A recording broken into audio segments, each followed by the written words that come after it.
Hi friends, welcome to SMS சமையல். இன்னைக்கு நம்ம வீடியோல என்ன பார்க்க போறோம்னா கருப்பு உளுந்து வச்சு நம்ம வந்து இட்லி பொடி நுணுக்க போறோம். வாங்க அது எப்படி பண்ணலாம்னு பார்க்கலாம். நான் வந்து கருப்பு உளுந்து 1/2 கிலோ 1/4 கிலோ எடுத்து வச்சிருக்கேன் நான். அதே மாதிரி கடலை பருப்பு, வெள்ளை எள்ளு, பிளாக் எள்ளு, அப்புறம் வந்து கொள்ளு கொஞ்சோண்டு, பூண்டு, காரத்துக்கு ஏற்ற வரமிளகாய், கருவேப்பிலை, கட்டி பெருங்காயம், இது எல்லாமே நம்ம இப்போ சேர்த்து மொத்தமாக வதக்கக்கூடாது. ஸ்டெப் பை ஸ்டெப்பாக வதக்கி இது வந்து நம்ம ஹோட்டல் ஸ்டைல் அந்த ஹோட்டலில் கிடைக்கிற மாதிரி இப்போ இட்லி பொடி பண்ண போகிறோம். வாங்க எப்படி பண்ணலான்னு பார்க்கலாம். இப்போ வந்து கருப்பு கலர் உளுந்து ஏன் சேர்க்குறோம் அப்படின்னா, பெண்களுக்கு வந்து ரொம்ப உடம்புக்கு நல்லது. கருப்பு உளுந்து வந்து அதில் களி செஞ்சு சாப்பிட்டாலும் ரொம்ப நல்லது. போனுக்கெல்லாம் நல்ல ஒரு ஆரோக்கியத்தை கொடுக்கும். கால்சியம் சத்து அதிகமாக இருக்குது. ஸோ அதனால நான் இந்த மாதிரி டிஃப்ரெண்ட்டாக பண்ணுறேன். எள்ளு, வெள்ளை கலர் எள்ளு, பிளாக் கலர் எள்ளு எல்லாமே வந்து ரொம்ப நல்லது, உடம்புக்கு ரொம்ப நல்லது. நான் வந்து இப்போ வாங்க நம்ம இதை எப்படி பண்ணலான்னு பார்க்கலாம். வந்து சட்டி நல்லா காஞ்சிருச்சு. நல்லா காஞ்சிருச்சுன்னா கொஞ்சம் ஸ்லோ பண்ணி வச்சுட்டு நம்ம இப்போ வந்து உளுந்தை வந்து நல்லா வாசம் வர்ற அளவுக்கு வறுத்துக்கலாம்.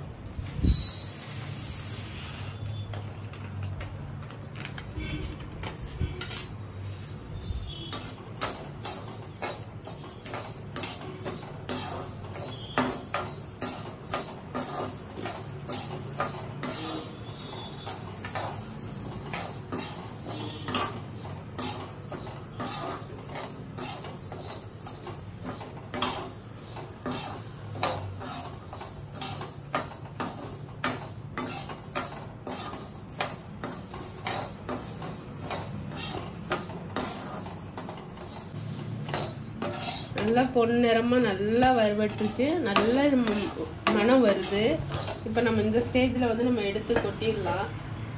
ஒரு பிளேட்டில் வந்து டிரான்ஸ்ஃபர் பண்ணிடலாம் எல்லாத்தையும். ஏன்னா உடனே நுணுக்கக்கூடாதுன்னா இது நல்லா ஆறணும்.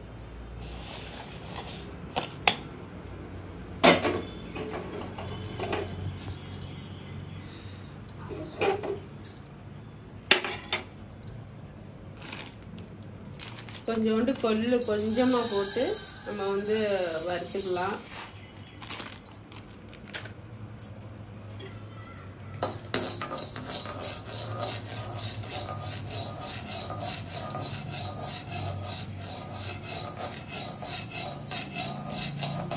கொள்ளு வந்து எதுக்கு போடுறேன்னா கொஞ்சம் வெயிட் லாஸ் ஆகும். எங்கள் பிள்ளைங்கள்லாம் நல்லா பொடி தான் விரும்பி சாப்பிட்றாங்க. அப்படி இருக்கும்போது கொஞ்சம் கொள்ளு ஆட் பண்ணிக்கிட்டா வெயிட் லாஸ் ஆகும்ல, அதனால தான் நான் கொள்ளு ஆட் பண்ணுறேன். நீங்கள் மேக்ஸிமம் வந்து கடையில் வாங்குற பொடியை கட்டிக்கு தயவு செஞ்சு வீட்டில் ஹோம்மேடில் நம்மளோட திருப்தியில் பொடி நுணுக்கி நல்லா கொடுத்தீங்கன்னா அது ரொம்ப நல்லது. நம்ம வந்து ஹெல்த்தியாகவும் நம்ம சேர்த்துக்கலாம். ஏன்னா இப்போ வர்ற ஃபுட்டில் எதுலையுமே எந்த ஒரு ஹெல்த்துமே கிடையாது. எல்லாமே மெடிசின் தான். ஒரு ஃப்ரூட்டை வாங்கிட்டா விட அதில் கூட இப்போ மெடிசின் இது பண்ணுறேன்னு சொல்கிறாங்க. அப்படி இருக்க பட்சத்தில் முடிஞ்ச அளவு நம்ம வீட்டில் செஞ்சு கொடுக்குறது தாங்க குழந்தைங்களுக்கோ பெரியவங்களுக்கோ யாருக்காக இருந்தாலும் அதாங்க நல்லது. முடிஞ்ச அளவு ஹோட்டல் ஃபுட் வந்து அவாய்ட் பண்ணுங்கள். மந்த்லி ஒன்ஸ் சாப்பிடுங்க. அதை நான் வேணான்னு சொல்ல, ரொட்டீனாக எடுத்துக்காதீங்க தயவு செஞ்சு.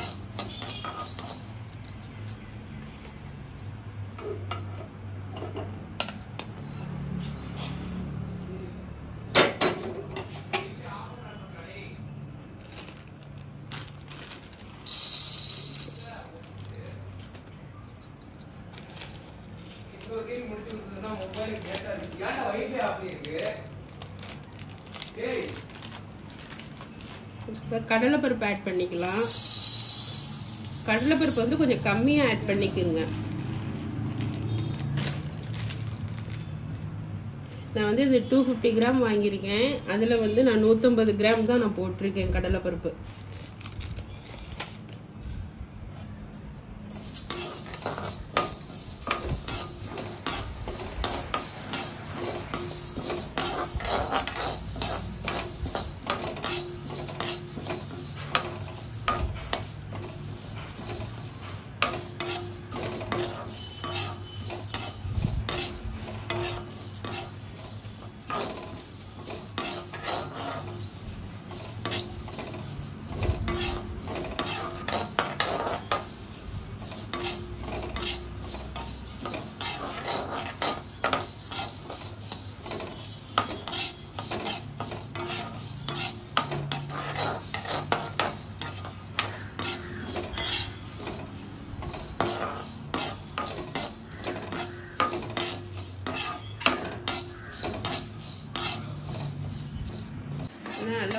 மணமாக வந்துருச்சுங்க.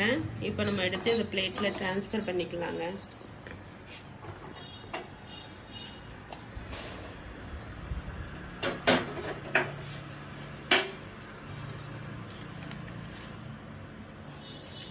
கருப்பு எள்ளுங்க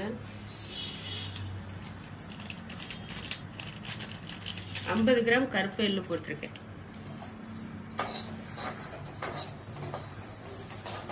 நல்லா இது வந்து பொரிஞ்சு வரும்போது நம்ம எடுத்து ட்ரான்ஸ்ஃபர் பண்ணிக்கலாம்.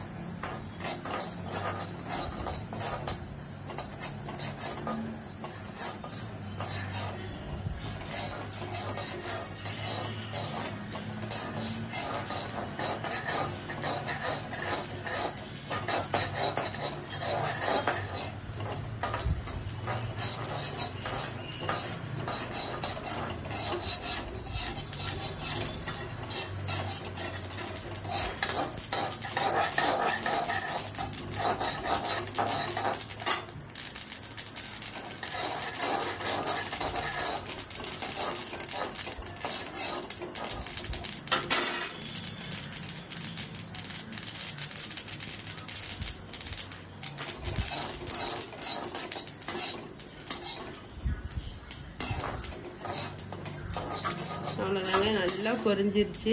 இதை அப்போ நம்ம வந்து பிளேட்டுக்கு மாற்றிக்கலாம்.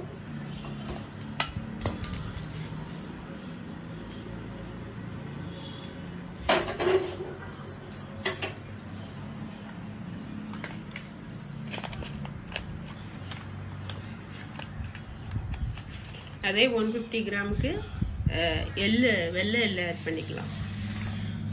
இது 50 கிராமு,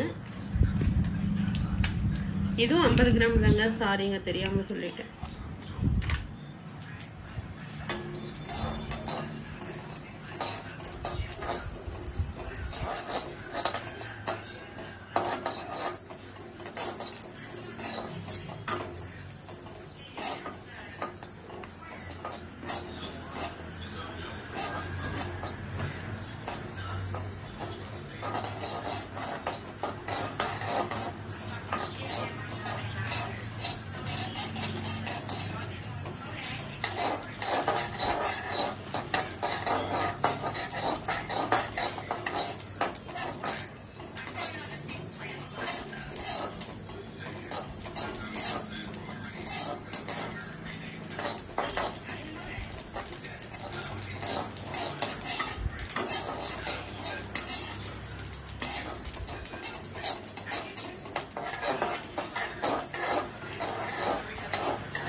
எள்ளு நல்லா பொரிஞ்சிருச்சு. இப்போ நம்ம வந்து இதையும் பிளேட்டு போட்டுக்கலாம்.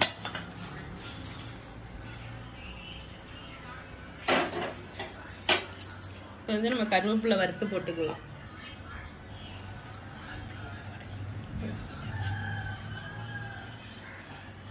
கருவேப்பிலை வந்து இது வந்து எங்கள் மரத்தில் காய்ச்சது தாங்க, எங்கள் வீட்டிலேயே இருக்குது ஃப்ரெஷ்ஷாக. நல்லா அந்த கருவேப்பிலை தான் இது.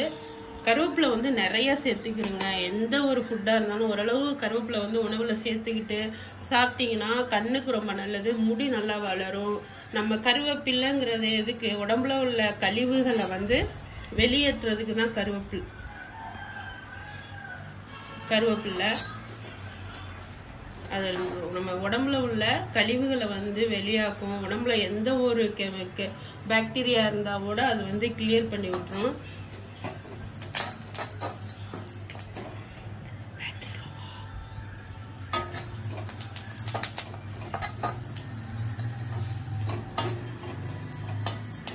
இது எல்லாமே நான் வந்து ட்ரையா தான் ஃப்ரை பண்ணியிருக்கேன், ஆயிலே ஊத்தல ஒரு சொட்டுவோட.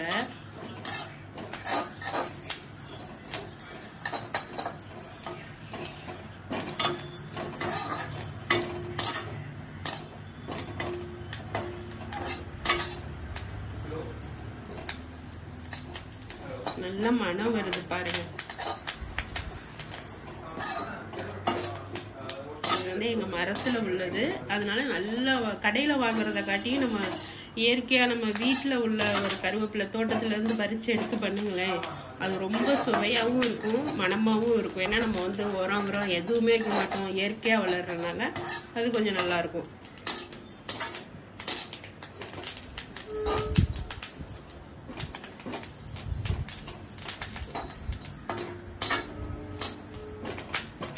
இப்போ இது நல்லா வதங்கிடுச்சு. இப்போ நம்ம வந்து பிளேட்டுக்கு மாற்றிக்கலாம்.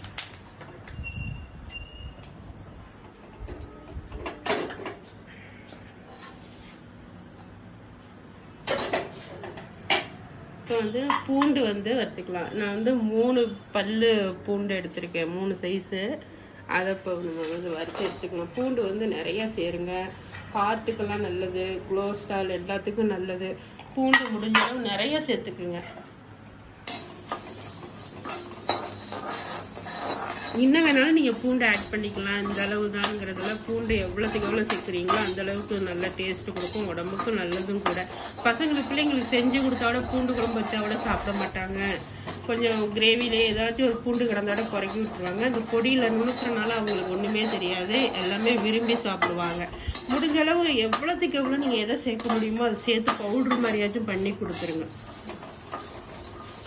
இப்போ இதோட முருங்கைக்கீரையும் நம்ம ஆட் பண்ணலாம், அதுவும் இன்னும் சூப்பராக இருக்கும். ஹெல்த்து கூட நல்ல கால்சியம் சத்து அதில் நிறைய இருக்குது. நான் இன்னைக்கு முருங்கைக்கீரை சேர்க்கலை, எப்போதும் நான் முருங்கைக்கீரை சேர்ப்பேன் நான்.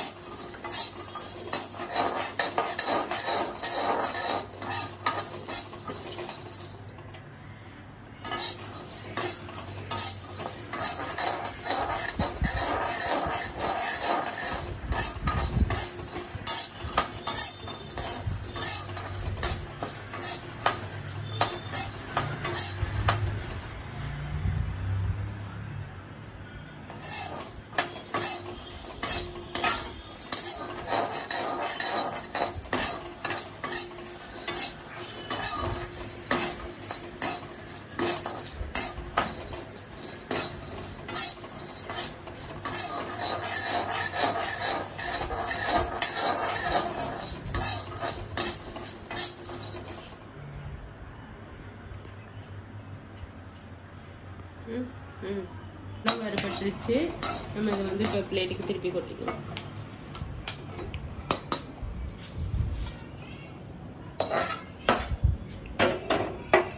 இப்போ வந்து மிளகாய் வந்து ஃபர்ஸ்ட் கொஞ்சம் ட்ரை ரோஸ்ட் பண்ணி எடுத்துக்கலாம்.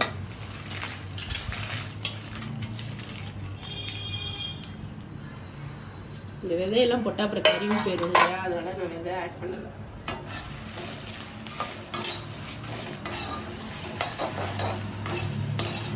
லைட்டாக கொஞ்சம் ட்ரை பண்ணி எடுத்துக்கோங்க, ஏன்னா அப்புறம் திருப்பி நம்ம ஃப்ரை பண்ணுவோம். அதனால கொஞ்சம் லைட்டாக சூடு ஏறினா போதும். ஃபஸ்ட்டு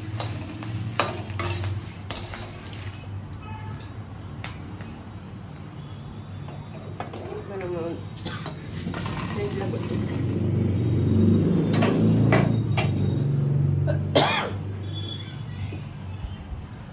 வந்து ஒரு 1/4 டீஸ்பூன் வந்து கொஞ்சமாக வந்து ஆயில் ஆட் பண்ணிடுறேன். ஏன்னா பெருங்காயம் போடணும் ஃபஸ்ட்டு.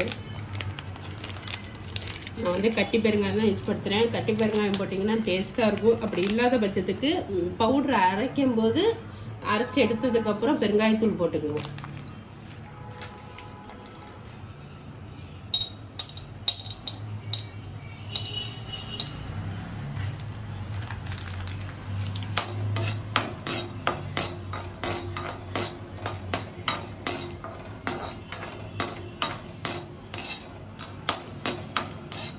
நல்லா இப்போ பொரிஞ்சிருச்சு. இப்போ இதே ஆயிலில் வந்து இந்த வறுத்து வச்ச மிளகாயை கொஞ்சம் ஆட் பண்ணிக்கலாம்.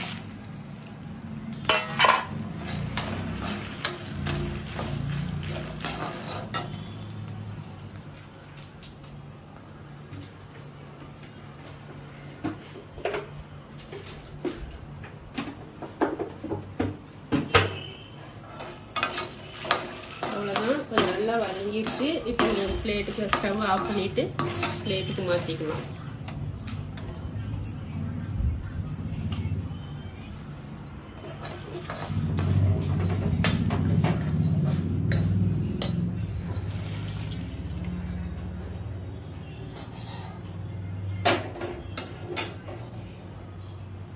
இது நல்லா ஆறட்டுங்க, நல்லா ஆறட்டும், நல்லா 1 hour 2 hour நல்லா ஆறட்டும். அதுக்கப்புறம் மிக்சியில் போட்டுக்கணும்.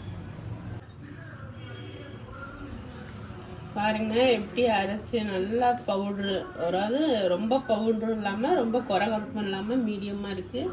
நல்ல மணமாக இருக்குது. கொஞ்சம் இதோட நான் அரைச்சதுக்கப்புறம் சால்ட்டு மட்டும் கொஞ்சம் ஆட் பண்ணிக்கிட்டேன். அவ்வளோதாங்க. இந்த வீடியோ பிடிச்சிருந்தா லைக் பண்ணுங்கள், ஷேர் பண்ணுங்கள், சப்ஸ்கிரைப் பண்ணுங்கள், பக்கத்தில் உள்ள பெல் பட்டனை ப்ரெஸ் பண்ணிடுங்க. சூப்பர்.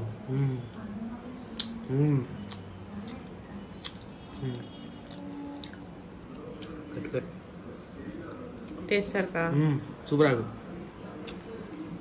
நம்ம இதை வச்சு நம்ம பொடி தோசையும் பண்ணலாங்க, சூப்பரா இருக்கும்.